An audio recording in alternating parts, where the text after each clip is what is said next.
So మీకు ఇక్కడ కనిపిస్తున్నట్లయితే LTX being student friendly, they are offering you all three, banking, SSC and RRB మూడు కలిపి 24,000 రూపీస్కి ఆఫర్ చేస్తున్నారు. And LTX being student friendly మీకు ఈఎంఐ ఆప్షన్ కూడా ఉంది, per month 3,000 rupees only. And దాంతోపాటు lifetime validity. Once if you're part of LTX classes you can avail those resources forever. ఒకసారి attempt fail అయినా సరే multiple attempts కోసం అవే క్లాసెస్ని మళ్ళీ మళ్ళీ వినొచ్చు. అండ్ ఇక్కడ ఏ కాన్సెప్ట్ చెప్పినా ప్రిలిమ్స్ అండ్ మెయిన్స్ రెండు కలిపి ఎలా యూస్ చేయాలి, ప్రిలిమ్స్లో ఆ కాన్సెప్ట్ని మెయిన్స్లో ఎలా యూస్ చేయాలని చెప్తారు. అండ్ ఎగ్జామ్ పెట్టిన ప్రతిసారి మాక్ టెస్ట్, ప్రాక్టీస్ టెస్ట్ పెడతారు కదా, అక్కడ ప్రిలిమ్స్ అండ్ మెయిన్స్ రెండు ఏ టెస్ట్ పెట్టినా సరే దగ్గరుండి ఫ్యాకల్టీనే వీడియో ఎక్స్ప్లెనేషన్ చేస్తారు. జనరల్గా బయట క్లాసెస్లో ఏంటంటే ఆ వీడియో ఎక్స్ప్లెనేషన్ చేసేసినప్పుడు మిమ్మల్ని జస్ట్ వదిలేస్తారనమాట అలా ఎక్స్ప్లెనేషన్ ఇచ్చి. బట్ హియర్ అట్ ఎల్టీఎక్స్ ఆ ఫ్యాకల్టీనే దగ్గరుండి మొత్తం ఎక్స్ప్లెయిన్ చేస్తారు. That's about LTX speciality. And ఇక్కడ చూడండి bank infinity. So bank infinity fees around 18,000 and మీకు ఈఎంఐ ఆప్షన్ కూడా ఉంది. So EMI option is 3,000 per month, fee is 18,000 rupees. And మీరు చూసినట్లయితే ఈ నంబర్ కనిపిస్తుంది కదా, 7893899553. So if you contact this number మీకు ఫర్దర్ డీటెయిల్స్ అర్థమైతే. And LTX application is available on play store which is available for free. And offline classes కావాలంటే వైజాగ్లో campus ఉంది, you can join that. All right. So this is about bank infinity course and we will move ahead for the next thing. ఇక్కడ SSC infinity కనిపిస్తుంది కదా. So the fee for SSC infinity is 18,000 rupees. And అలాగే మీకు EMI option కూడా ఉంది, so 3,000 per month. And అలాగే RRB infinity, the fee for RRB infinity is 15,000 rupees per month. All right. So without wasting any time let us jump into today's current affairs. So ఇక్కడ చూసినట్లయితే the first question reads like this: Carlos Alcaraz defeated whom to win Australia Open 2026. ఇది ఒక tennis tournament. So ఈ tennis టోర్నమెంట్లో Carlos Alcaraz ఒక ప్లేయర్ని defeat చేసి ఈయన గెలిచాడు. ఇలా కూడా అడగచ్చు, who won Australian Open 2026. So answer is Carlos Alcaraz. So రెండిట్లో ఎలాగైనా క్వశ్చన్ రావచ్చు. So be ready. ఇతని చేతిలో ఓడిపోయిన ప్లేయర్ ఎవరంటే నోవాక్ జోకోవిచ్. ఇతను ఒక సెర్బియన్ ప్లేయర్. సో చాలా వరకు ఈ పేర్లు వినే ఉంటారు, Rafael Nadal, Roger Federer, Andy Murray, వీళ్ళందరూ సీనియర్స్ అనమాట. నోవాక్ జోకోవిక్ ఇంకొంచెం ఆడుతున్నాడు. So this person was defeated by Carlos Alcaraz in Australian Open tennis tournament to become the new champion. ఇది ఒక direct straight away current affairs question, దీనికి పెద్ద concepts ఏం లేవు. So the answer is C. All right, will move ahead for the next question. ఇక్కడ కనిపిస్తుంది కదా. So the question reads like this: which city topped the cost of living index by city 2026 released by Numbeo as the most expensive city in the world. కొంచెం Numbeo ranking గురించి చెప్పాను. Okay, so ఇండియాలో safest city ఏదంటే Mangalore. Okay, అలాగే ఇండియాలో costliest city ఏదంటే ముంబై యాక్చువల్గా. But ప్రపంచంలో ఇక్కడ ఏమన్నారు, cost of living city index in the world అన్నారు. ప్రపంచంలోనే అన్నిటికంటే కాస్ట్లీయెస్ట్ సిటీ ఏది అని చెప్పేసి అడిగారు కాబట్టి సో బీ కేర్ఫుల్. ప్రపంచంలోనే కాస్ట్లీయెస్ట్ సిటీ అన్నారు. So the answer is Zurich. Zurich is a city in Switzerland. అర్థమైందా? స్విట్జర్లాండ్లో స్విస్ బ్యాంక్ ఉంటుంది. అసలు ప్రపంచంలో బాగా డబ్బులు నువ్వు ఎక్కడికన్నా అవి బతకాలంటే స్విట్జర్లాండ్లో అవి బతకాలి జనరల్గా. ఎందుకంటే స్విట్జర్లాండ్లో ప్రపంచంలో ఎక్కడ డబ్బు ఉన్నా సరే అందరూ స్విట్జర్లాండ్కి వెళ్ళి వాళ్ళు డబ్బులు దాచిపెట్టుకొని అక్కడ సిటిజన్షిప్ రావాలంటే డబ్బులు కడితే చాలా సిటిజన్షిప్ వస్తుంది. ఎవరిని పడితే వాళ్ళు రాని స్విట్జర్లాండ్కి చాలా పైసలు పెట్టాలా. So obviously one of the costliest countries in the whole world. So అందులో జ్యూరిచ్ అనే ఒక ప్లేస్ ఉంది స్విట్జర్లాండ్లో. So that city is the costliest city in the entire world as of 2026. ఇండియాలో అయితే the costliest city is Mumbai, దాని తర్వాత Gurgaon. Okay, ఇక్కడ కావాలంటే రాస్తున్నా. సో సారీ,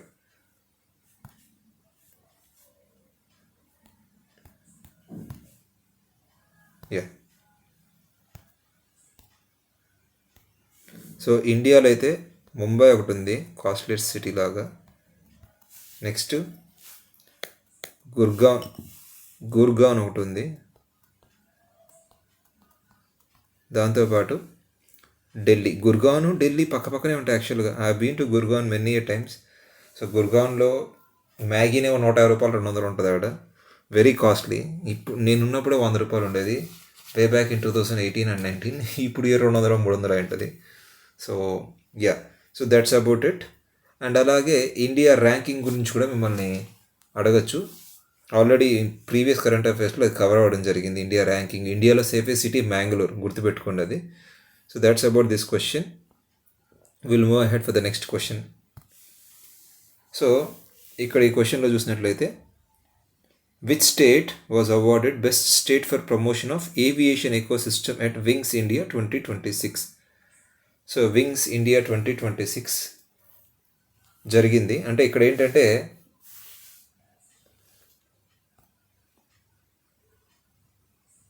సో యా, ఏ స్టేట్ ఎక్కువగా ఈ ఏవియేషన్ సెక్టర్ని ప్రమోట్ చేసింది అని చెప్పేసి క్వశ్చన్ అడిగారు. So the question is very straight forward. Which state was awarded the best state for promotion of aviation ecosystem?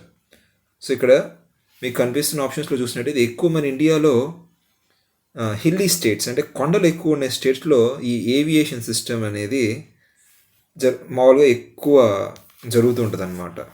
So ఈ కొండలు ఎక్కువ ఉన్న స్టేట్స్ చూసినట్లయితే హిమాచల్ ప్రదేశ్ ఒకటి, ఉత్తరాఖండ్ ఒకటి కనిపిస్తుంది. సో ఈ వింగ్స్ ఇండియా ఎక్కడ జరిగింది కూడా మిమ్మల్ని క్వశ్చన్ అడగచ్చు. ఎక్కడ జరిగిందంటే బేగంపేట్, ఓల్డ్ ఎయిర్పోర్ట్ అంటారు కదా, బేగంపేట్ HYD, హైదరాబాద్లోని బేగంపేట్ ఎయిర్పోర్ట్లో వింగ్స్ ఇండియా సమిట్ జరిగింది. సో ఇక్కడ the best state to promote aviation ecosystem is Uttarakhand. అర్థమైందా అండి? సో ఉత్తరాఖండ్లో ఎక్కువ హెలికాప్టర్ రైడ్స్ ఇలాంటివి చాలా కామన్గానే వాడతారు. So Uttarakhand was awarded the best state for promoting aviation ecosystem at wings India 2026. ఇంతకు మించి పెద్ద కాన్సెప్ట్స్ ఏం లేవు ఇందులో. కాన్సెప్చువల్గా చెప్పాలంటే కూడా ఏం లేదు నేను తీసుకురావడానికి సపరేట్గా. Right, so will move ahead for the next question. ఇక్కడ చూద్దాం. Yeah, this is a little bit conceptual. ఇక్కడ చూద్దాం, ఇక్కడ ఏమిచ్చారు. So which of the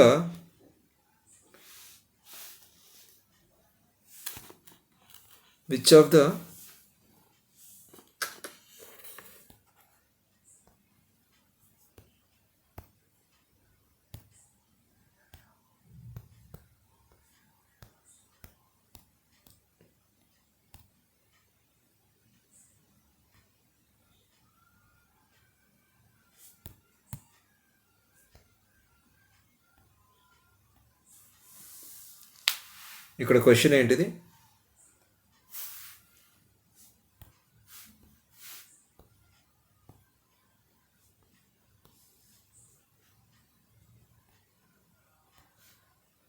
Which of the following wetlands were recently added to India's Ramsar list, increasing the number of Ramsar sites to 98? So ఈ Ramsar sites అంటే జనరల్గా wetlands, తడి నేలలు, అక్కడ ఎప్పుడు నీళ్ళు వచ్చేసి అక్కడ చెట్లు ఏం పెరగవు అనమాట, ఓన్లీ గడ్డి మాత్రం పెరుగుతుంది. నేలంతా ఎప్పుడు పచ్చిగా చిత్తడిగా తడితో నిండుకో ఉంటుంది. వాటిని వెట్లాండ్స్ అంటాం. ఈ వెట్లాండ్స్ ఎందుకు ఇంపార్టెంట్ అంటే they host a lot of birds, పక్షులు సైబీరియా నుంచి లేదా ఇటు సైడు మన ఎక్కడ ఆర్కిటిక్ ఏరియాస్ దగ్గర నుంచి పక్షులన్నీ కూడా వచ్చేస్తాయి. అలా వచ్చేసిన పక్షులు ఇలాంటి లేక్స్ దగ్గర, ఎస్పెషల్లీ వెట్లాండ్స్ అంటే లేక్స్ అండ్ సరౌండింగ్ ఏరియాస్ అన్నీ కూడా వెట్లాండ్స్ అని చెప్పేసి డిక్లేర్ చేస్తాం అనమాట. ఈ రామ్సార్ వెట్లాండ్స్ కన్వెన్షన్ అనేది 1971లో there is a place called as Ramsar in ఇరాన్లో రామ్సార్ అని ఒక ప్లేస్ ఉంది. ఆ ఇరాన్లోని రామ్సార్ అనే ప్లేస్లో ఒక కన్వెన్షన్ పెట్టుకొని ప్రపంచ దేశాలన్నీ కూడా మనం ఈ రామ్సార్ సైట్స్ని ప్రొటెక్ట్ చేయాలి అని చెప్పేసి ఒక కన్వెన్షన్ పెట్టుకున్నారు.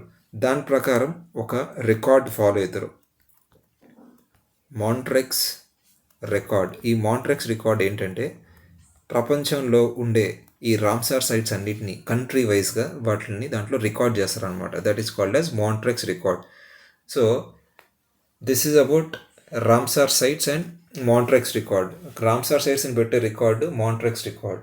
సో ఇక్కడ ఏమన్నారు క్వశ్చన్లో, కొత్తగా 2 రామ్సార్ సైట్స్ని యాడ్ చేశారంట. ఆ 2 ఏంటి అని అన్నారు. ఇక్కడ హిందూలో డైరెక్ట్ హెడ్లైన్ ఇది. So Patna bird sanctuary and Chharidhand. So ఈ 2 రామ్సార్ సైట్స్ని కొత్తగా మన ఇండియాలో యాడ్ చేయడం జరిగింది. అండ్ ఇంకొక చిన్న జీకే క్వశ్చన్, మన ఇండియాలో ఫస్ట్ నేషనల్ పార్క్ వచ్చేసి Keoladeo national park and Chilika lake. సరే, ఫస్ట్ రామ్సార్ సైట్స్, ఇండియాలో ఫస్ట్ రామ్సార్ సైట్స్ వచ్చేసి Keoladeo national park and Chilika lake. So ఈ 2 కూడా మన ఇండియాలోనే మొట్టమొదటిగా రిజిస్టర్ అయిన రామ్సార్ సైట్స్. సో ఇది మర్చిపోద్దండి, ఈ క్వశ్చన్ కూడా అడగచ్చు రామ్సార్ సైట్స్ గురించి. So this can be a probable question. Which of the following are the first Ramsar sites in India? Chilika lake, Keoladeo national park. Chilika lake ఎక్కడ ఉంది? ఒడిస్సాలో ఉంది. ఇంకోటి ఏంటంటే ఫెబ్ సెకండ్న మనం వరల్డ్ వెట్లాండ్ ఒక్క నిమిషం, ఇది మళ్ళీ చేద్దాం. సో ఫెబ్ సెకండ్న ఏం చేస్తారు, మనం ఒక celebration world wetland day celebrate చేసుకుంటాం. సో ఇక్కడ ఏంటంటే ప్రతి ఇయర్ ఒక థీమ్ ఇస్తారనమాట. ఆ థీమ్ ఏంటంటే ఈసారి wetlands and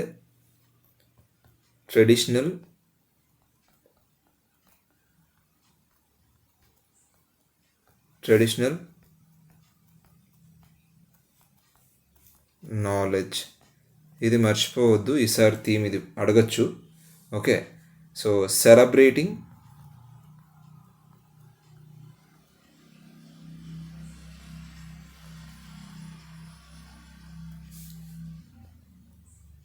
cultural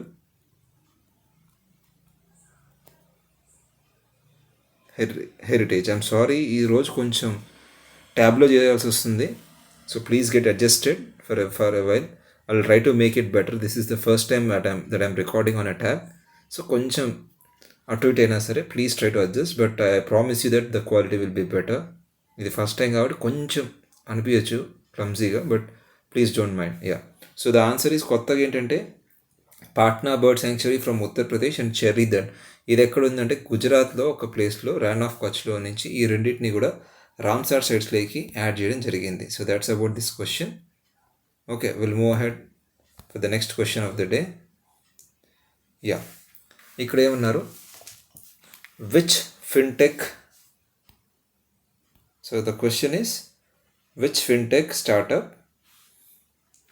received the payment aggregator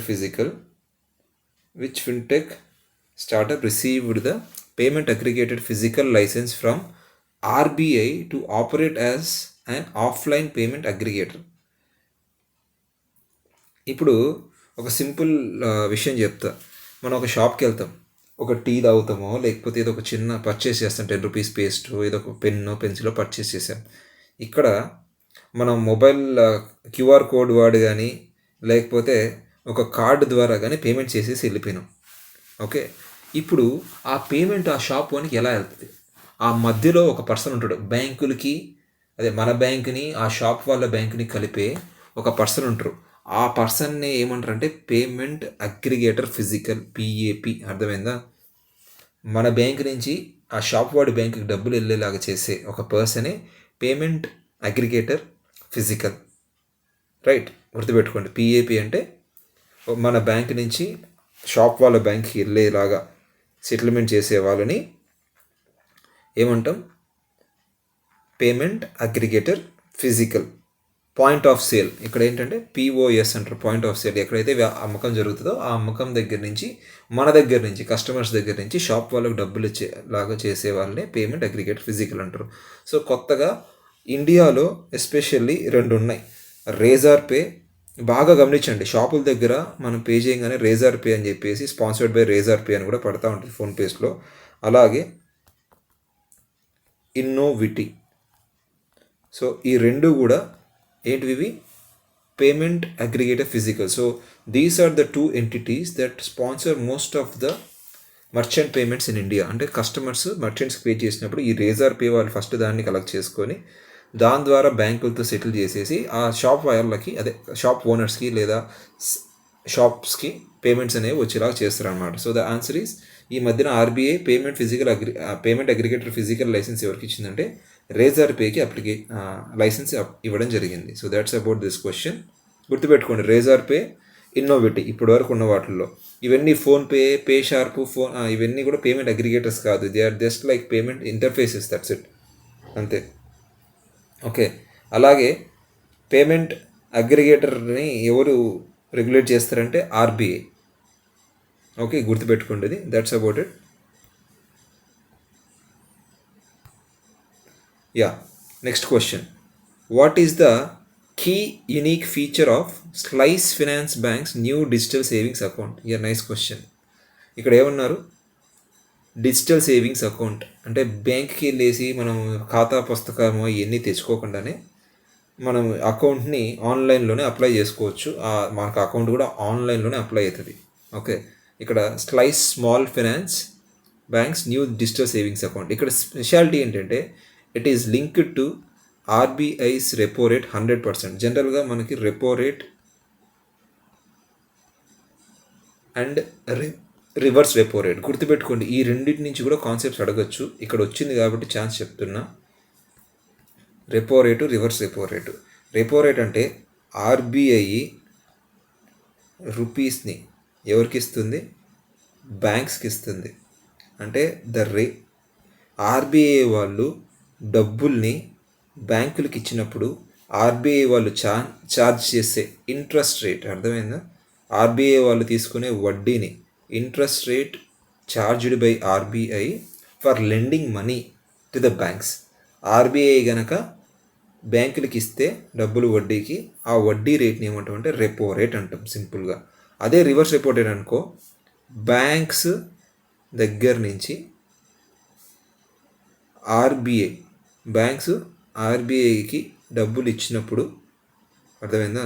so bank వాళ్ళు ఆర్బీఐకి డబ్బులు ఇస్తే దాన్ని రివర్స్ రెపో రేట్ అంటారు. The interest rates which banks take from RBI for lending to RBI. ఇదేంటి, ఆర్బీఐకి డబ్బులు బ్యాంకులు ఇచ్చేది ఏంటి? ఆర్బీఐ కదా డబ్బులు ముద్రిచ్చేది. ఇవన్నీ తెలుసుకోవాలంటే you can attend economics classes. ఇది చాలా పెద్ద కాన్సెప్ట్. దీని గురించి సపరేట్గా ఒక క్లాసే మనం పెట్టుకోవచ్చు. మానిటరీ పాలసీలోకి వస్తాయి అన్నమాట. Reverse repo rate, repo rate ఇవన్నీ ఎలా ఫంక్షన్ అవుతాయి అని చెప్పేసి ఎకనామిక్స్ క్లాస్లో వస్తాయి. ఇప్పటికి మీరు తెలుసుకోవాల్సింది ఏంటంటే రెపో రేట్ ఏంటి, రివర్స్ రెపో అంటే ఏంటిది, రెపో రేట్ అంటే ఏంటిది. రెపో రేట్ అంటే ఆర్బీఐ కనుక బ్యాంక్స్కి డబ్బులు ఇస్తే, ఇక్కడ కనిపిస్తుందా?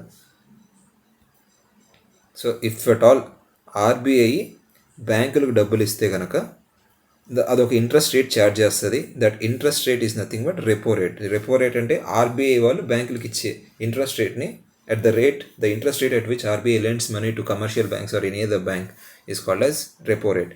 అదే గనక if banks lend money to RBI, the interest rate charged by banks or the interest rate paid by RBI వాళ్ళు బ్యాంకులకి తిరిగి కట్టే వడ్డీ రేట్ని రివర్స్ రెపో రేట్ అంటారు. సో ఇక్కడ ఏమన్నారు, కొత్తగా లాంచ్ చేసిన ఈ డిజిటల్ సేవింగ్స్ అకౌంట్ అంట, it is 100% linked to RBI's repo rate.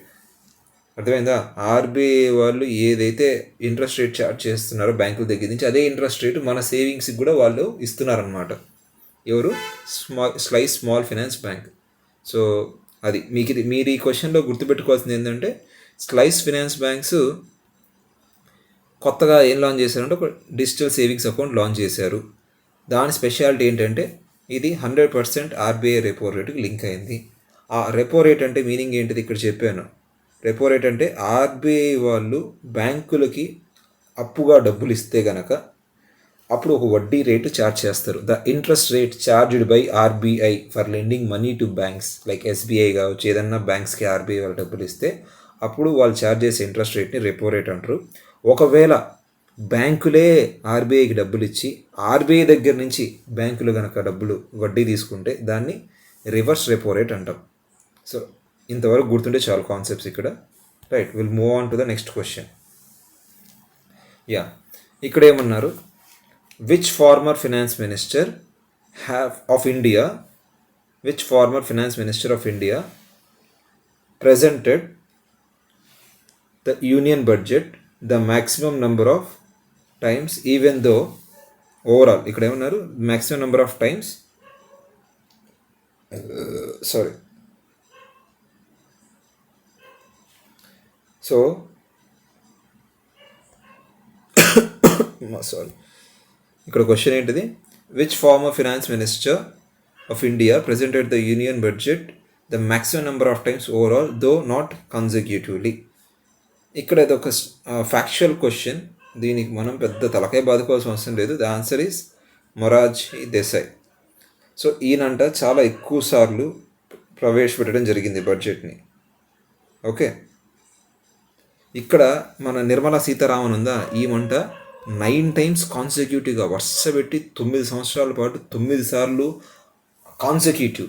So consecutive అంటే వరుస పెట్టి ఈమెనే హయ్యెస్ట్ నెంబర్ ఆఫ్ టైమ్స్ ఒక finance minister highest number of times Nirmala Sitharaman. కానీ ఓవరాల్గా అందరికంటే హయ్యెస్ట్ నెంబర్ ఆఫ్ టైమ్స్ ఎవరు ఈ బడ్జెట్ని ప్రవేశపెట్టారంటే మొరార్జీ దేశాయ్. సో ఈయన అంట 10 times పెట్టాడంట బడ్జెట్ని. Like this person has introduced budget for 10 times during his tenure. అప్పట్లో 1977 ఆ టైంలో ఈయన 10 సార్లు బడ్జెట్ని ప్రవేశపెట్టారు మొరార్జీ దేశాయ్. బట్ నిర్మలా సీతారామన్ హయ్యెస్ట్ కాన్సిక్యూటివ్గా అంటే ఏంటిది, కాన్సిక్యూటివ్ నెంబర్స్ తెలుసు కదా మనకి, వరుస పెట్టి ఒక person highest number of times పెట్టిందేమో నిర్మలా సీతారామన్. ఈవిడ 9 సార్లు బడ్జెట్ని ప్రవేశపెట్టింది. So the answer is Morarji Desai. But ఒకవేళ క్వశ్చన్ కనుక మిమ్మల్ని కాన్సిక్యూటివ్ టైమ్స్ ఎవరు పెట్టారు హయ్యెస్ట్ అంటే నిర్మలా సీతారామన్, మామూలుగా ఈ క్వశ్చన్ చూడగానే అమ్మ ఇప్పుడు ఫినాన్స్ మినిస్టర్ నిర్మలా సీతారామన్ ఉంది, ఇదే కరెక్ట్ ఆన్సర్ అని చెప్పేసి పెట్టేస్తాం. కాదు, గుర్తుపెట్టుకోండి, Morarji Desai was the person to present budget for 10 times. 10 సార్లు అయినా బడ్జెట్ పెట్టారు. కానీ వరుసగా 9 times కాన్సిక్యూటివ్గా అసలు తప్పకుండా ప్రతి సంవత్సరం ఒకటే పర్సన్ బడ్జెట్ పెట్టింది ఎవరు అంటే నిర్మలా సీతారామన్. సో ఇది గుర్తుపెట్టుకోండి. Yeah, we'll go ahead for the next question. Yeah. Who has been appointed as the new brand ambassador for India? ఇది ఒక సిల్లీ క్వశ్చన్, చూద్దాం. So who has been appointed as the new brand ambassador for India by Maybelline New York as part of its strategic shift in local brand communication? ఏం లేదు, ఈ Maybelline New York అనేది ఒక lipstick company. This is a very silly current affair, but దరిద్రం లేకపోతే ఇలాంటివి కూడా పడచ్చు అని చెప్పేసి ఇది ఇంక్లూడ్ చేశారు. సో ఇది ఒక లిప్స్టిక్ కంపెనీ. సింపుల్ చెప్పాలంటే ఈ లిప్స్టిక్ కంపెనీకి కొత్తగా ఒక హీరోయిన్ని యాడ్లు ఇవ్వడానికి పెట్టుకున్నారు. వాళ్ళని బ్రాండ్ అంబాసిడర్ అని చెప్పి పిలిచారు. ఆ బ్రాండ్ అంబాసిడర్ ఎవరో కాదు, కియారా అద్వానీ. ఓకే, గుర్తుపెట్టుకోండి. న్యూయార్క్ మేబెల్లైన్ న్యూయార్క్ లిప్స్టిక్ కంపెనీకి ఒక కొత్త బ్రాండ్ అంబాసిడర్ పెట్టారు. ఆ బ్రాండ్ అంబాసిడర్ ఎవరు అంటే కియారా అద్వానీ. ఓకే, ఇంతకుమించి ఈ క్వశ్చన్ గురించి డిస్కషన్ కూడా అనవసరం మనకి. Will move ahead without wasting any time. ఇక్కడ చూద్దాం. సో గ్రామీ అవార్డ్స్ ప్రతి ఇయర్ పాప్ సింగర్స్ అంటే ఇంగ్లీష్ సాంగ్స్ మీరు విన్నట్లయితే కనుక ఈ గ్రామీ అవార్డ్స్ అనేటివి ఏంలే, ఇంగ్లీష్ పాటలకి మనకి ఎలాగైతే నంది అవార్డ్స్, సరిగమప అవార్డ్స్, ఏవో రకరకాల అవార్డ్స్ వస్తాయి కదా, ఐఫా అవార్డ్స్ అని, అలాగా గ్రామీ అవార్డ్స్ అని వీళ్ళందరూ ఇంగ్లీష్ వాళ్ళందరూ కలిసి ఒక దగ్గర చేరుకొని ఆ గ్రామీ అవార్డ్స్ అన్నీ పెట్టుకొని తీసుకుంటారు అనమాట. ఇక్కడ మ్యాచింగ్ ఇచ్చారు. ఇక్కడ ఏంటిదంటే album of the year. So album of the year is Bad Bunny. చూడండి ఒకసారి, ఇక్కడ ఈ ఆప్షన్ వైజ్గా రాస్తున్నాయి ఇక్కడ. So album of the year is Bad Bunny అంట. ఒకసారి వినండి సాంగ్ కావాలంటే ఎలా ఉంటుందో. Even I will try it. ఇది తెలిసిన తర్వాత నేను నాకు ట్రై చేయాలనిపించింది. So album of the year is Bad Bunny, గుర్తుపెట్టుకోండి. అలాగే Lady Gaga is the best popular artist. అర్థమైందా? Best pop vocal album Lady Gaga చేశారనమాట. సో ఇక్కడ లేడీ గాగా డి. ఓకే, అలాగే bad Bunny album of the year. So 2కి ఏ ఉండాలా, 4కి D ఉండాలా. ఏమున్నాయి అలాగా? సో ఫస్ట్ ఆప్షన్ ఏముంది డైరెక్ట్గా మీరు చూసినట్లయితే కెండ్రిక్ లామార్ విత్ SZA. ఆయనకి ఏం అవార్డు వచ్చిందంట? Record of the year. సీడీలు తయారు చేసుకుంటారు కదా, కెండ్రిక్ లామర్ విత్ ఎస్జేడిఏ అని ఒక సాంగ్తో వచ్చారు. So Bad Bunny has been declared as the album of the year. And అలాగే బెస్ట్ న్యూ ఆర్టిస్ట్ వచ్చేసి ఎవరు, సి అంటే ఎవరు వస్తారు, ఓలివియా డీన్. అడగచ్చు మిమ్మల్ని, దరిద్రం బాగాలేకపోతే ఇలాంటివి కూడా అడుగుతున్నారు ఈ మధ్య. ఎస్ఎస్సి సిజిఎల్లో కావచ్చు, లేకపోతే సిహెచ్ఎస్ఎల్లో కావచ్చు, చాలా సిల్లీగా అడుగుతున్నారు. సో గుర్తుపెట్టుకోండి, కొంచెం మ్యాచింగ్ లాగా రాసేసుకొని పక్కన పెట్టుకోండి. Okay, album of the year bad Bunny, record of the year ఇక్కడ బి దేనికి ఇచ్చారు, ఎస్జేడిఏ అని గుర్తుపెట్టుకోండి రికార్డ్ ఆఫ్ ద ఇయర్కి. అలాగే బెస్ట్ న్యూ ఆర్టిస్ట్ ఎవరంట, డీన్ అని గుర్తుపెట్టుకోండి సింపుల్గా. Okay, best best pop vocal album Lady Gaga. She is a famous singer Lady Gaga. చాలా వరకు సాంగ్స్ కూడా పాప్ స్టార్ యూట్యూబ్లో చాలా ఉంటాయి ఈ లేడీ గాగావి. సో గుర్తుపెట్టుకోండి, దీని గురించి అడగచ్చు దరిద్రం బాగాలేక, అందుకోసం ఇది ఇంక్లూడ్ చేయడం జరిగింది. కొంచెం ఫ్యాక్చువలే, ఇక్కడ పెద్ద కాన్సెప్షియల్ ఏం లేదు. So please remember this. ఇక్కడ చూడండి, Dash is set to host the first ever Global Big Cat Summit in 2026, bringing together heads of governments and ministers from Dash tiger range countries. ఇక్కడ ఏంటంటే 2025లో ఇండియా వాళ్ళు ఇంటర్నేషనల్ బిగ్ క్యాట్ అలయన్స్ అంటే ఏం లేదు, పులులను కాపాడడం కోసం ప్రపంచంలో పులులు సంచరిస్తున్న దేశాలన్నింటినీ కలిపి మన వాళ్ళు ఇండియా వాళ్ళు ఏం ఫామ్ చేశారంటే ఇంటర్నేషనల్ బిగ్ క్యాట్ అలయన్స్ని ఫామ్ చేశారు. ఈ బిగ్ క్యాట్ అలయన్స్ 2026లో ఇండియాలోనే సమిట్ జరగబోతుంది. ఎన్ని కంట్రీస్ ఉన్నాయంటే 95 కంట్రీస్ ఉన్నాయి ఈ బిగ్ క్యాట్ అలయన్స్లో.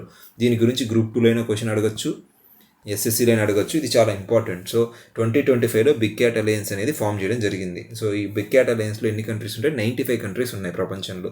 ఇండియాలో 2026లో ఈ బిగ్ క్యాట్ అలయన్స్ సమిట్ అనేది జరగబోతుంది. India is going to host it. అర్థమైందా? So that's about today's current affairs.